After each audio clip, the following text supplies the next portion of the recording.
Hi, welcome to Comic Construction. Today I'm doing a construction review and story overview of Spider-Man Black Suit and Blood from Marvel Comics. This book is the latest in a line focusing on limited color palettes in anthology format. It was released on April 1st, 2025. The book itself is a Treasury edition size, which is a classic size that Marvel and DC both used throughout the 70s and I believe into the 80s. It's 8.75 inches wide by 13.25 inches tall. Looking at the book, the cover has a nice soft touch coating on it, so it's very pleasant to hold. And there's a spot varnish on the blood, giving it a little bit of a sheen. Spot varnishes on top of a soft touch coating generally don't show up super well, so that's kind of why it's subtle. And if we look at the back of the book, all of the illustration has the varnish on it, and then the background gradient has a soft touch coating. It is sewn binding, which is really interesting to see, and there's a nice red ribbon there.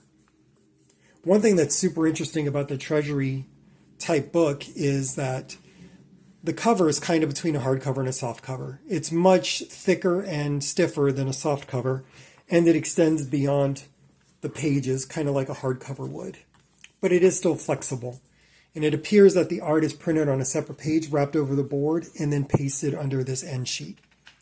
The end sheets are black, which is pretty appropriate. And this entire comic is done in red, white, and black. As I flip through, I'll kind of give you some story overview. So this is an anthology series, and there are some great talents working on this, like J.M. DeMatteis, classic Spider-Man writer. You also get Dustin Nguyen. His story is especially good. And then you have some other names you'll know, like Dan Jurgens and Al Ewing and G. Willow Wilson and David Michelinie. And there's some illustrations in here by Ron Frenz, which is really nice to see. And a story by Greg Weisman, which is really cool. Especially if you're a fan of like his work. He's done some other Spider-Man work, and I know him from the Young Justice TV show. That was so good. So one of my favorite stories is by J.M. DeMatteis and Elena Casagrande. It's called Losing Face. This story is about Joe Face, and who's an informant Spider-Man works with. And the story kind of ends near the beginning of Kraven's Last Hunt, because at the beginning of Kraven's Last Hunt, Spider-Man shows up and gives some money to help bury Joe Face. So this is the story of Joe Face and kind of how he ends up there. It's really good. And so this is an anthology, and as is the case in many anthologies, you know, there's a lot of different takes. Some might interest you more than others, and that's cool. Dustin Nguyen's Dysmorphia is especially good, and I really liked In the Mind of a Master by Hayden Sherman, which tied into some Silver Age Spider-Man stories, which I'm reading now, so that was really cool to be able to read.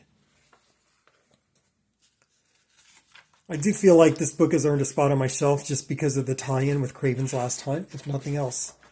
But I did have a good time reading it. Most of the stories are more on the horror side of things, with Peter becoming more violent as the symbiote is more entwined into his nervous system. And a lot of it is the shock of people that he's helped, just not sure how to react to such a violent Spider-Man. It's very good. So if you're interested in kind of a flashback to that 80s symbiote Spider-Man, this is a really good way to experience that. Thanks for checking out my review. And if you find it helpful, leave a like, subscribe, and share it with a friend. Thanks.